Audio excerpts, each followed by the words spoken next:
Hola, bienvenidos a Piglet, en el nombre del Padre, del Hijo y del Espíritu Santo. Amén. Hoy día, domingo 4 de octubre del 2020, fui a una misa tridentina, a una misa antigua, con el ritual antiguo. El domingo pasado fui a otra misa en otro lugar, también antigua, y anteriormente, antes de la cuarentena, también fui a una misa. Entonces esta es la tercera vez que voy a una misa en latín, a una misa tradicional. Y en este caso era algo especial, porque una persona, un seguidor del canal, gracias a estos humildísimos videos, recibió la inspiración del Espíritu Santo para bautizarse y convertirse al catolicismo. Entonces ha sido una bendición para este canal.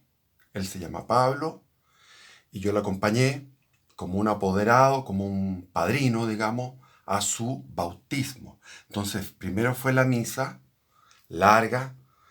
Me duelen las rodillas porque yo estoy operado de las rodillas, entonces tengo operaciones de menisco, entonces me duele montones.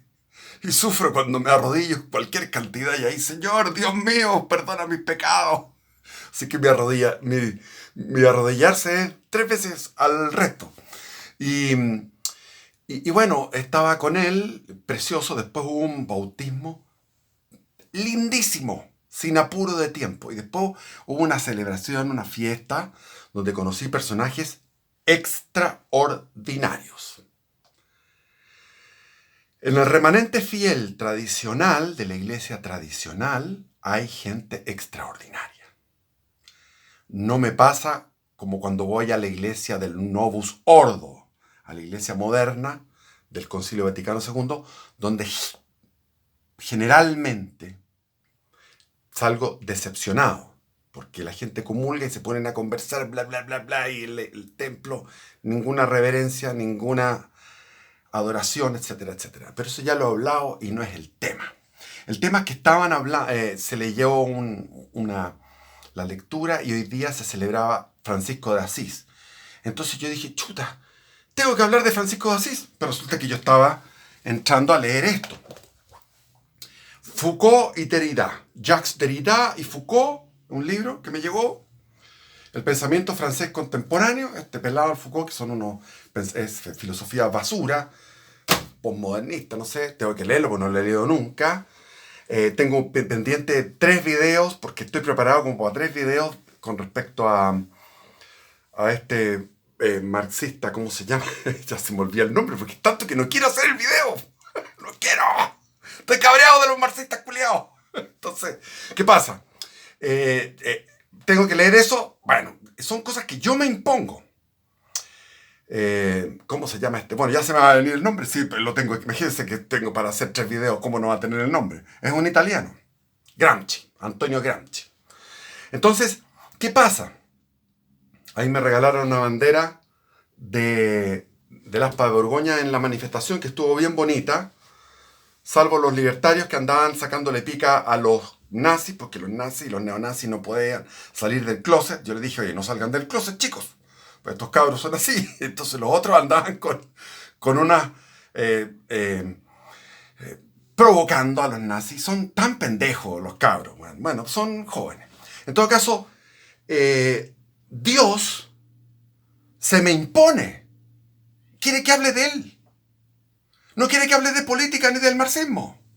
Entonces yo tengo mi agenda y vamos a hablar de política y viene el plebiscito del apruebo, del rechazo y hoy día mataron a una persona en la Araucanía y han hecho más atentados y bla, bla, bla.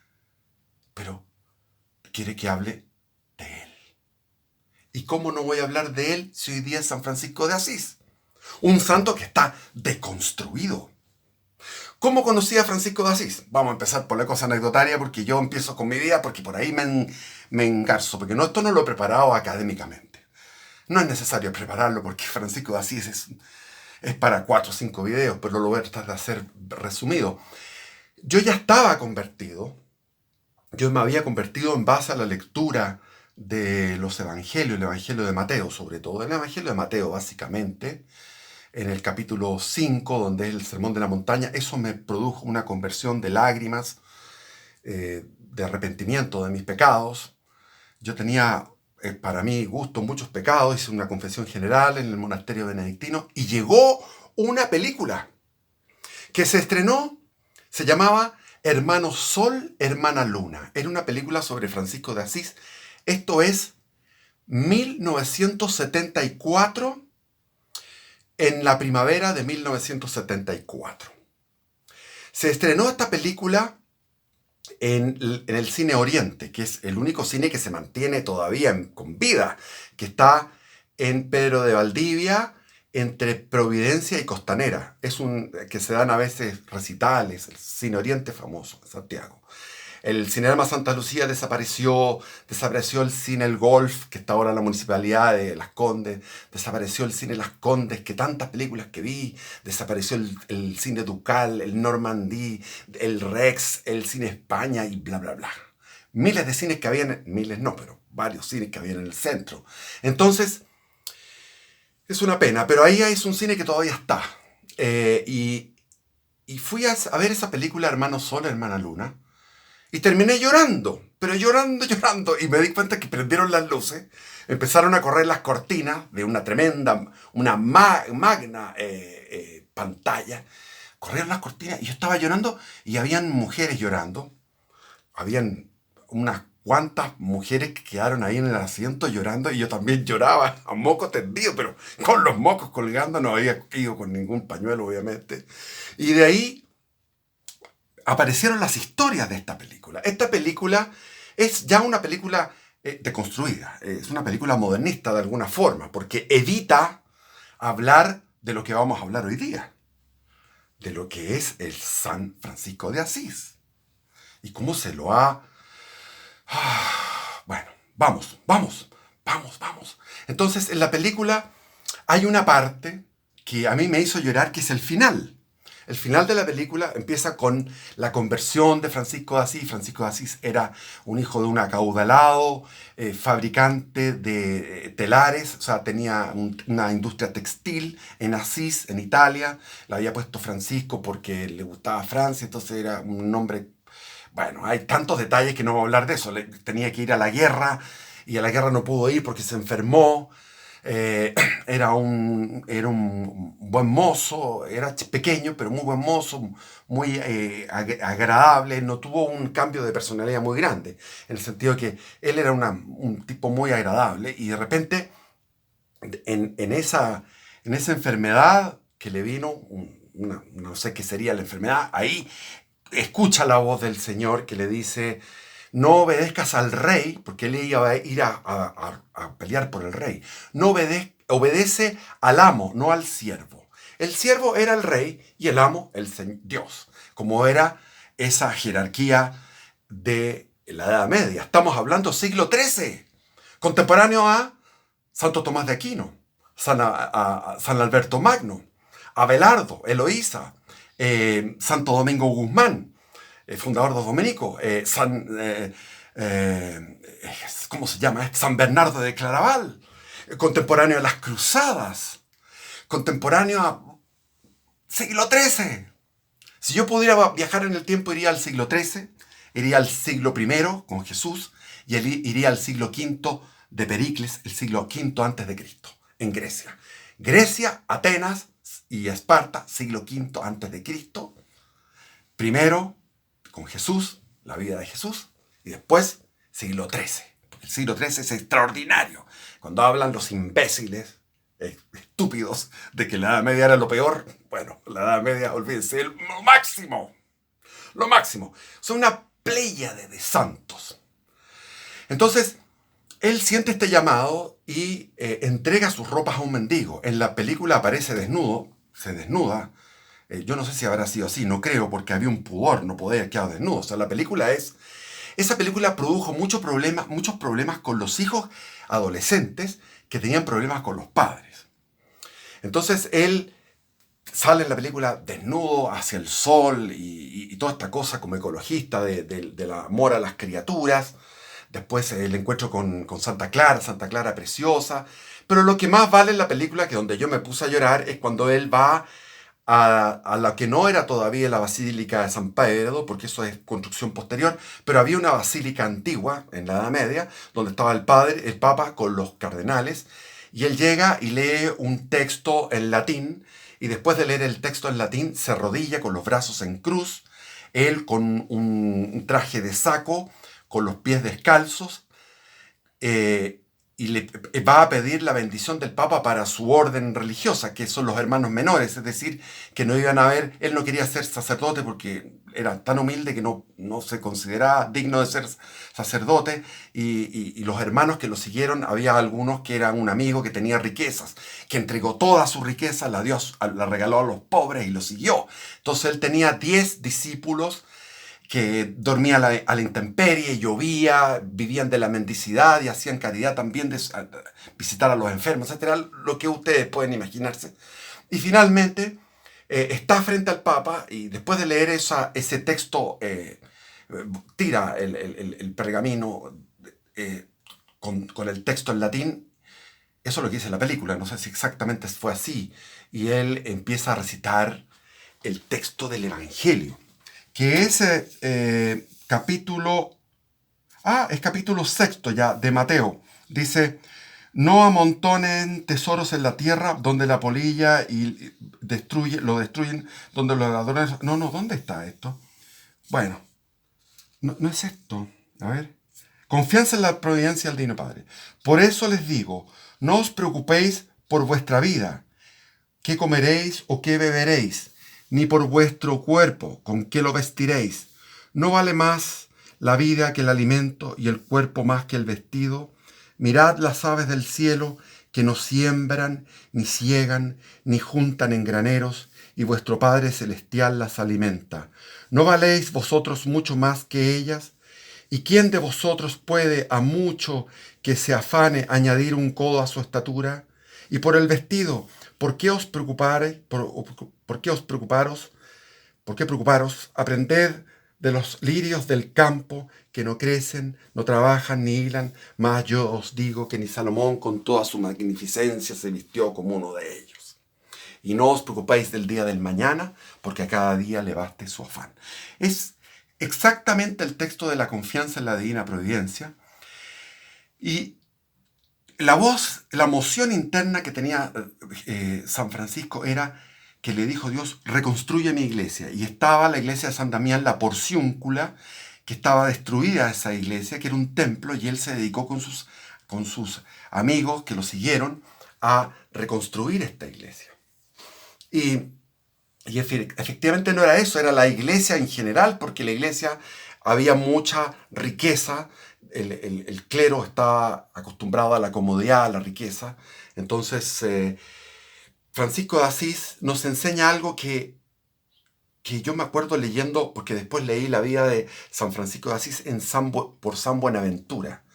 Entonces, en aquellos tiempos, o sea, lo leí hace casi 47 años atrás, una cantidad de tiempo enorme. Entonces, pero hay una cosa que me quedó dando vuelta hasta el día de hoy. Francisco de Asís no terminaba la oración, no terminaba de orar mientras no tuviera contacto con Dios. Mientras no llegara a una conformidad con la voluntad de Dios, mientras no llegara a una paz profunda donde realmente escuchara la voz de Dios en el corazón. Yo practiqué eso cuando era joven, pero ahora mi tibieza, voy a misa todos los días, misas no hubo ordo, porque para mí me da igual, voy a las 2 misas. La tradicional, como le digo 3 veces nomás, pero pienso ir más, y la otra misa, voy por sentido práctico, yo sé que hay una transubstanciación.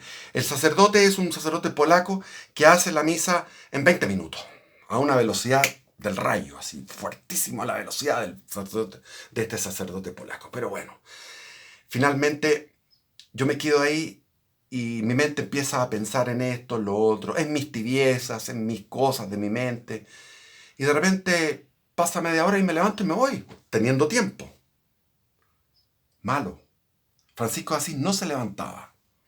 Estaba arrodillado y oraba hasta que llegara a llegar a estar en conformidad, llegar a estar en contacto real con la presencia divina y su voluntad entregada por completo. Entonces, eso es lo más importante de Francisco de Asís, porque así obtuvo él esa gloriosa santidad, que nosotros la rehuimos, porque somos de la última iglesia, del fin de los tiempos, que es la iglesia de la Odisea, que es la iglesia de que no eres ni tibio, o sea, no eres ni caliente ni frío, sino tibio, te vomitaré de mi boca. Somos tibios. Dice Jesús en este mismo texto, ahí dice, al sí, sí, y que su lenguaje que sea sí, sí, o no, no. Nada de medias tintas de que la cosa va por aquí, por allá. Entonces, ¿qué pasó con esta película? Esta película hizo mucho daño. ¿Por qué? Por ejemplo, tenía un amigo que era de todos los apellidos. Tenía Errázuriz, tenía Montt, tenía Bulnes, tenía como 6 presidentes de Chile, de la aristocracia castellano-vasca del siglo XIX, en su árbol genealógico. Y él, al ver esta película, también se pegó su lloriqueada en otro momento, porque después lo conocí, y él en ese momento dijo, porque la película es una película media comunista, porque él tira las cosas de su padre, no sé si fue así exactamente, yo leí la biografía de él, pero realmente no me acuerdo, habría que corregir eso, si fue así, que él regalaba las cosas de su padre, pero ya, o sea, era de pertenencia del padre, entonces era como una cosa revolucionaria de que él le regalaba a los pobres lo que el padre producía. Eso salía en la película. Entonces él tenía problemas con el padre, mi amigo, Fernando José. Fernando José tenía un problema con el padre y entonces se mandó a cambiar de la casa. O sea, pescó sus esquís, sus bototos de esquí, sus camisas de marca, toda su ropa estupenda, porque era buena familia con harta luca, y vendió todo eso y se lo dio a los pobres. Y se fue en un peregrinaje y finalmente volvió a la casa por el hambre y el frío que pasó.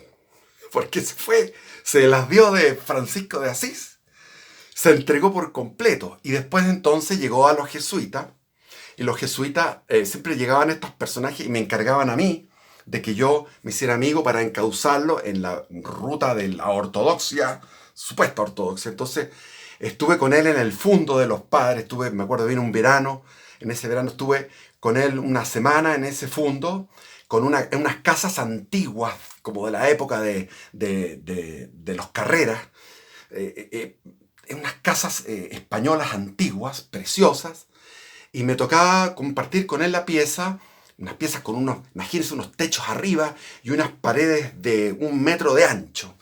Y él se levantaba arrodillado, oraba 1 hora, y yo oraba, qué sé yo, 1/4 de hora, media hora, y quedaba raja, y él seguía, yo me levantaba, me iba al baño, que se volvía, seguía orando, después tomaba desayuno, después íbamos a misa al pueblo cercano, donde había una loca, me acuerdo que era una loca de atar en la misa, pero bueno, son detalles. Este hombre se tomó a pecho la película.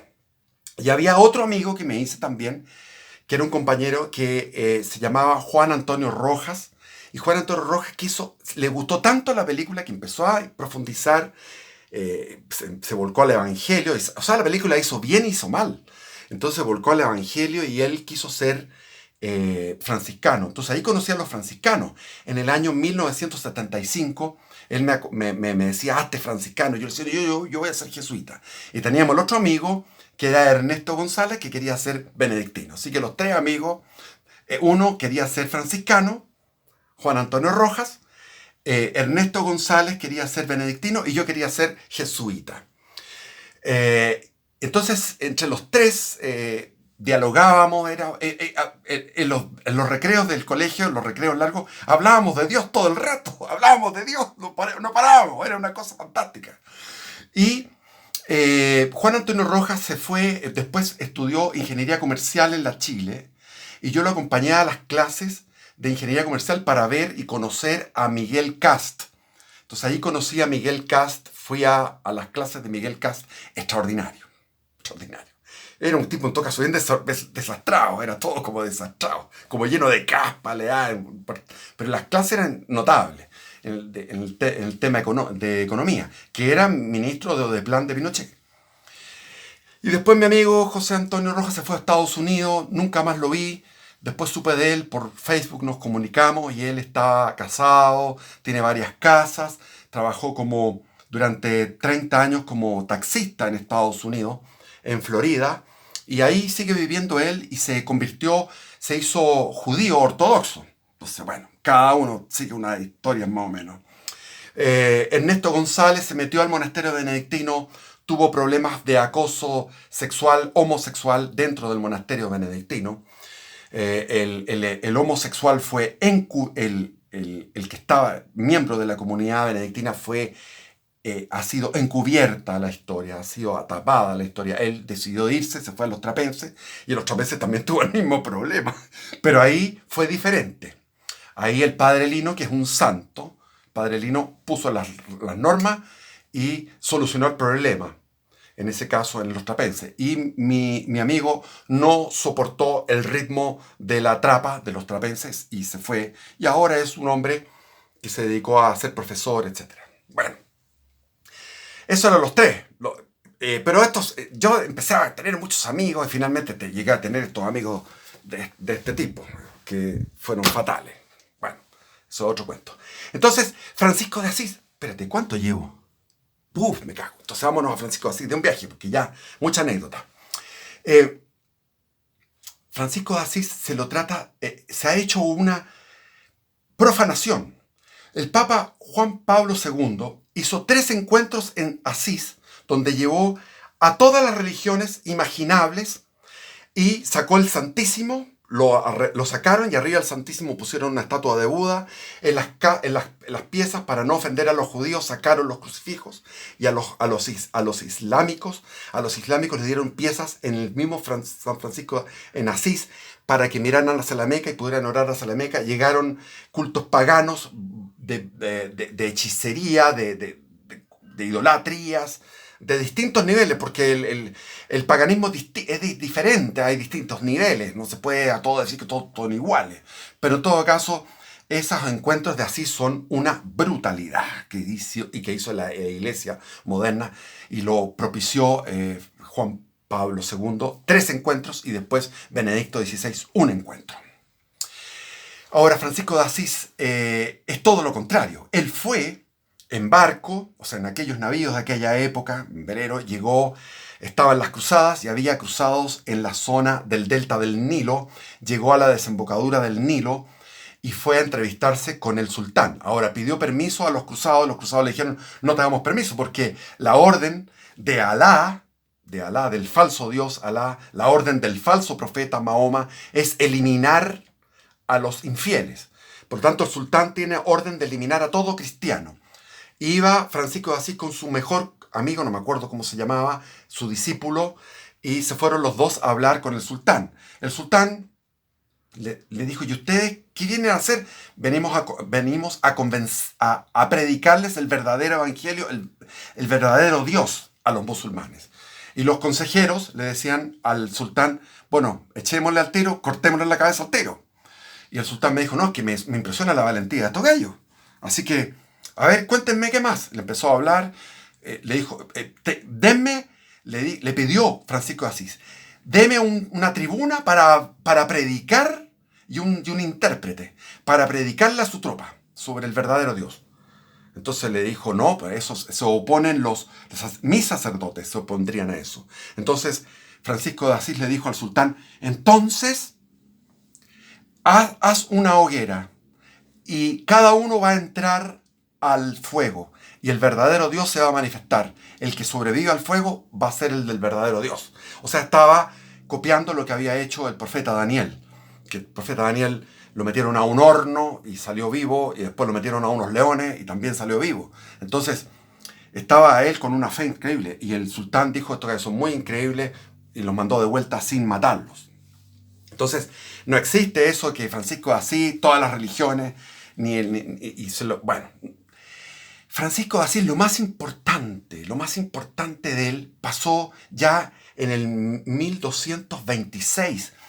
Ya tenía la orden constituida, habían conseguido lugares estables porque habían sido mendicantes en la calle, andaban en la calle a la intemperie, pero le habían dado unas donaciones, entonces él tenía una celda y tenían unos lugares muy austeros para orar y ya tenían sacerdotes para hacer la Eucaristía. Entonces él en una noche, antes se puso el sol y pasó el puente donde estaba ahí y se fue un poco hacia el bosque y el hermanito, el fray León, lo siguió y lo estuvo viendo y de repente en la oración habló en voz alta Francisco de Asís y dijo, Señor, se me olvidó la oración, se me olvidó la oración que dijo, pero finalmente se apareció una lengua de fuego como en Pentecostés, una especie de fuego bellísimo que cuenta el fray León. Y él 3 veces tocó el fuego con su mano.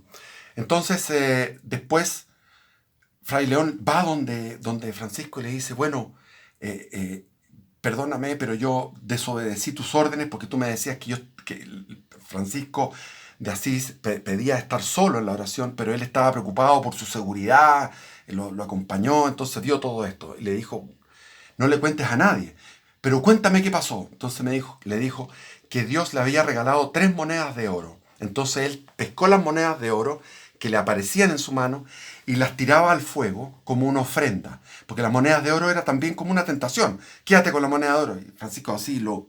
Entonces, esa moneda de oro era por la obediencia, la otra era por la pobreza y la tercera era por la castidad. Los 3 votos, la obediencia, la pobreza y la castidad. Esas eran las 3 monedas de oro que había tirado a esta lengua de fuego. Y la lengua de fuego le había hablado que consultara el Evangelio durante 3 veces. Entonces abrieron el Evangelio y el Evangelio habló de la pasión. Abrieron el Evangelio y habló, o sea, las 3 veces que abrió el Evangelio salió 3 veces la pasión en Mateo, Lucas y Juan. Entonces hubo 3 veces la pasión. Entonces la lengua de fuego, la aparición, le dijo que en unos días después, para la fiesta de la cruz, iba a venir y a producirse un milagro. Iba a producirse un milagro. Entonces vino la fiesta de la cruz, que fue en septiembre, finales, y Francisco se puso a orar toda esa noche porque él sabía que venía un milagro y al estar, todavía no llegaba el sol, tipo 6 de la mañana, estaban los frailes alejados de él y fueron testigos, sobre todo este fray, el fray León. No recuerdo más si eran más, pero fray León es el que cuenta todo esto, que vio un querubín. Ese querubín tenía 4 alas con las cuales infladas, unas alas con las cuales volaba. Pero tenía 2 alas y otras 2 alas más, o sea, una ala más, o sea, eran varias alas, no me acuerdo, pero eran hartas alas, y era Jesús en una cruz, envuelto en estas alas luminosas, que llegó raudo, o sea, de una velocidad tremenda, se puso frente a Francisco y le vinieron ahí los estigmas. Francisco fue el primer estigmatizado en la historia de la Iglesia Católica. Y es considerado el más grande santo del catolicismo, por lo menos desde los apóstoles. No podemos igualarlo a los apóstoles porque no tenemos cómo medir esas cosas. Perdónenme, nadie puede medirlo. Pero todos afirman de que Francisco de Asís es el más grande santo de toda la historia. Y le decía en voz alta, ¿cómo vienes a mí que yo soy un gusano vil? No sé si gusano, pero decía, yo soy una ovejita, soy nada, soy un vil, inmensamente vil, y tú vienes con toda tu majestad, con toda la bondad infinita, tu majestad infinita a darme esta. Pero lo que le había pedido Francisco de Asís era que quería vivir los sufrimientos de Jesús, físicos y morales y anímicos de Jesús, vivirlos él en carne propia. Y eso es se le concedió ese deseo. Es el primer estigmatizado. Y después vinieron otros más. Vinieron otros, Santa Rita de Casia, bueno, y el famoso del siglo XX, que va en la línea, porque hay tres órdenes. Están los observantes, los cuales yo conocí, que eran pobres de verdad, y todavía tienen ahora, los vi la última vez cerca de Punta Tralca, en lo que se llama el Totoralillo. Ahí tienen una casa de retiro y hacen unas misas. Son muy buenos predicadores. Los observantes, los conventuales, que son pocos, y los capuchinos. Y de los capuchinos emergió este gran santo que es el Padre Pío de Pietrelcina. Y este Padre Pío de Pietrelcina tuvo las estigmas como no sé cuántos años, 50 años, no me acuerdo. Bueno, Ana Catarina de Emmerich, hay muchos santos, no muchos, pero algunos que han tenido estas estigmas.